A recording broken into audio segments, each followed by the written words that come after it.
ओम नागेंद्रहाराय त्रिलोचनाय भस्मांगरागाय महेश्वराय नित्याय शुद्धाय दिगंबराय तस्मै नकाराय नमः शिवाय।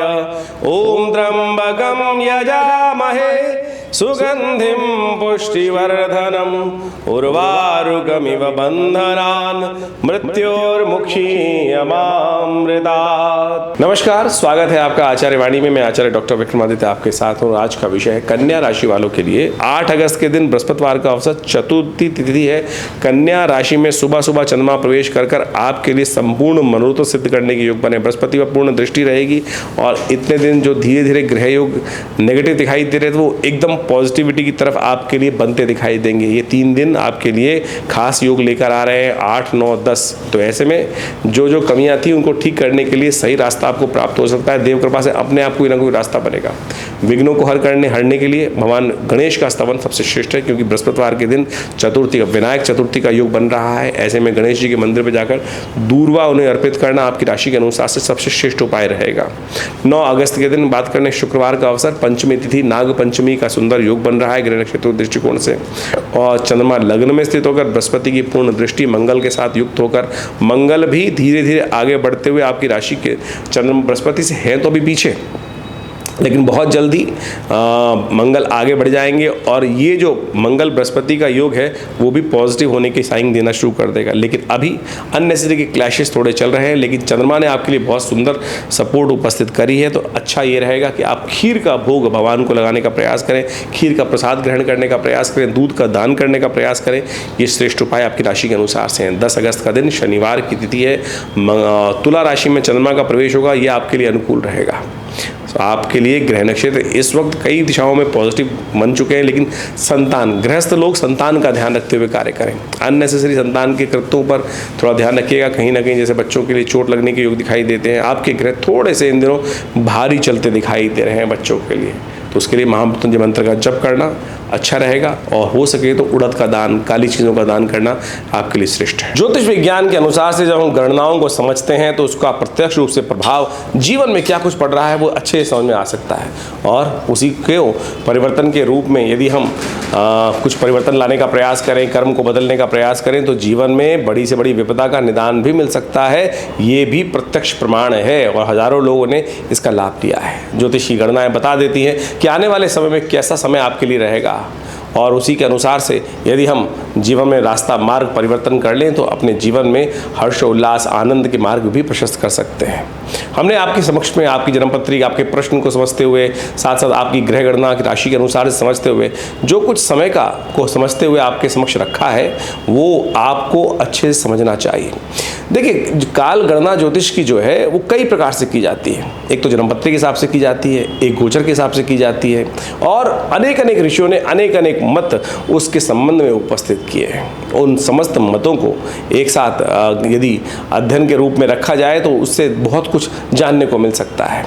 और सबसे बड़ी बात तो ये है कि केवल जानने को नहीं, बदलने का रास्ता भी प्रशस्त हो सकता है। ऐसे किसी भी विज्ञान का फायदा नहीं है जो केवल बता दे ऐसा ऐसा होने के योग है, लेकिन परिवर्तन का रास्ता ना बनाए। रेमेडियल एस्पेक्ट जो है वो ज्योतिष का बिल्कुल प्रत्यक्ष है, और आवश्यकता है कि हम उस पर विश्वास करें। बहुत सारे लोग केवल इसी बातों कह देते हैं कि नहीं, हम नहीं परिवर्तन कर सकते। नहीं, ऐसा संसार में कोई नहीं है जो हम परिवर्तन नहीं कर सकते। हमने भाग्य जो बनाया है वो अपने कर्म से ही बनाया है, और हम भाग्य जो है, समय जो है, उसको बदलेंगे भी अपने कर्म के अनुसार से।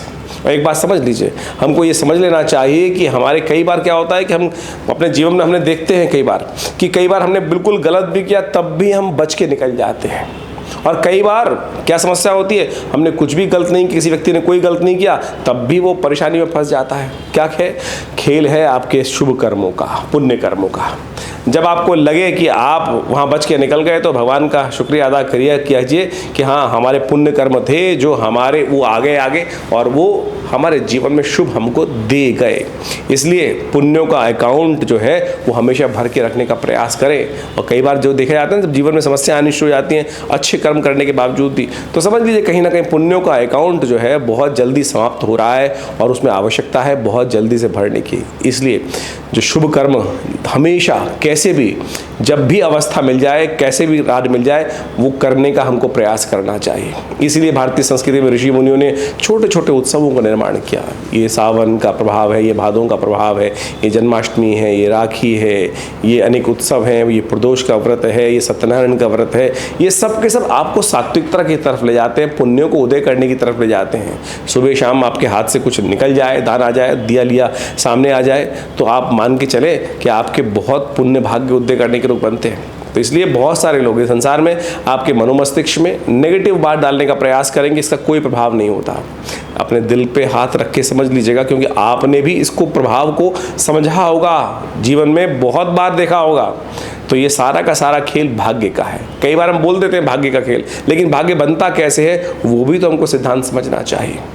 इस संसार में नास्तिक लोग जो है ना, वो आपको दिग्भ्रमित करने का प्रयास कर सकते हैं। हमारा प्रयास है इस संस्था की तरफ से आपको सही रास्ता, सही मार्ग बताने का प्रयास करें, और जो लोग समझ लेते हैं सही मार्ग पर, वो आगे बढ़ते चले जाते हैं जीवन में, और कार्य को लाभ की तरफ, आनंद की तरफ जीवन में अग्रसर करने का प्रयास कर लेते हैं। तो ज्योतिष विज्ञान की इन गणनाओं को जो हमने आपको बताया है, इसको सीरियसली लेने का प्रयास कीजिएगा, और यदि कुछ परिवर्तन कर पाए तो हमें भी अच्छा लगेगा कि आपके जीवन में कुछ परिवर्तन का रास्ता बना और आगे बढ़ने का रास्ता बना। हमारी संस्था विवेकानंद योगाश्रम पिछले करीब बहुत लंबे वर्षों से इस संस्थान को चला रहे हैं, कार्य कर रहे हैं। यहाँ नित्य प्रति करीब 8 घंटे यज्ञ होता है, और बहुत सारे भारतीय संस्कृति पर शोध करने का कार्य करते हैं। आप भी संस्था से जुड़ सकते हैं, आश्रम से जुड़े। हर रविवार को यहाँ सुबह 8 बजे से लेकर 10 बजे तक एक बड़ा विशेष कार्यक्रम रहता है, यज्ञ रहता है, नित्य प्रति 8 घंटे यज्ञ रहता है। और इन सावन के महीने में तो पूरे महीने का रुद्राभिषेक का सुंदर कार्यक्रम रखा गया है। समय समय पर हम आपको अवगत भी कराते रहते हैं। हर रोज़ करीब शाम को 6 बजे से लेकर 8 बजे तक पूरे सावन के महीने में सामूहिक तौर पर जो लोग आश्रम में पधार कर स्वयं रुद्राभिषेक करना चाहते हैं, उस कार्यक्रम में सम्मिलित हो सकते हैं। और कहीं दूर बैठे हैं और अपने नाम से कराना चाहते हैं, तो उसके लिए भी सुंदर व्यवस्था है। आप फ़ोन पर संपर्क कर उस कार्यक्रम में भाग ले सकते हैं। और भगवान शिव की सुंदर आराधना शास्त्रोक्त विधि के अनुसार से भगवान का स्नान कराते हुए, षोडशोपचार पूजन करते हुए, सुंदर रुद्राभिषेक का, रुद्राष्टाध्यायी का पाठ करते हुए किया जाएगा। आप उसमें सम्मिलित हों, देखिएगा प्रभु की कृपा से कष्ट दूर होने के योग बनेंगे।